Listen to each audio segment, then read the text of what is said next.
Top bottom dupatta സെറ്റിൻ്റെ കളക്ഷനുമായിട്ടാണ് വന്നിരിക്കുന്നത്. Pure cotton ഒരു ബ്ലൂ ഷെയ്ഡിൽ വരുന്ന സെറ്റാണ്. ഇതിൻ്റെ നെക്ക് ഒരു കോളർ നെക്കാണ് വന്നിരിക്കുന്നത്. ആ നെക്കയിൽ ഇതുപോലൊരു വർക്ക് വരുന്നുണ്ട്. പിൻടെക്ക് കൊടുത്ത് ഒരു സ്റ്റിച്ചും കൊടുത്ത് ഇതുപോലെ ബീഡ് വന്ന് ക്രോഷോ ലേസുമാണ് വന്നിരിക്കുന്നത്. സ്ലീവിൻ്റെ താഴെയും ആ ഒരു സെയിം വർക്ക് വരുന്നുണ്ട്.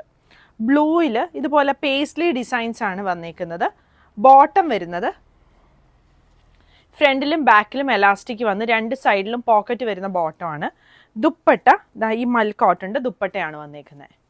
സൈഡ് സ്ലിറ്റ് വരുന്ന പാറ്റേൺ ആണ്. ടോപ്പിനും ബോട്ടത്തിനും ലൈനിങ് വരുന്നില്ല. ടോപ്പ് ലെങ്ത് ഒരു 47-48 വരും. ബോട്ടം ലെങ്ത് ഒരു 38-39 ആണ് വരുന്നത്. കുർത്തീസ് ഓർഡർ ചെയ്യുമ്പം ആംപിറ്റ് മുതൽ ആംപിറ്റ് വരെ മെഷർ ചെയ്തിട്ട് അതിൻ്റെ ഡബിൾ എടുക്കുമ്പം നമ്മുടെ കുർത്തി സൈസ് ഏതാണെന്ന് അറിയാനായിട്ട് പറ്റും. അതായത് നമ്മൾ യൂസ് ചെയ്തുകൊണ്ടിരിക്കുന്ന കുർത്തിയുടെ. എന്നിട്ട് ഓർഡർ ചെയ്യുവാണെങ്കിൽ സൈസിൻ്റെ ഇഷ്യൂസ് വരത്തില്ല. ഇതാണ് ബ്ലാക്കിൽ വരുന്നത്. ഞാൻ നേരത്തെ 38 മുതൽ 46 സൈസ് എന്നാണ് പറഞ്ഞിരുന്നത്. 38 മുതൽ 48 സൈസ് വരെ അവൈലബിൾ ആണ്.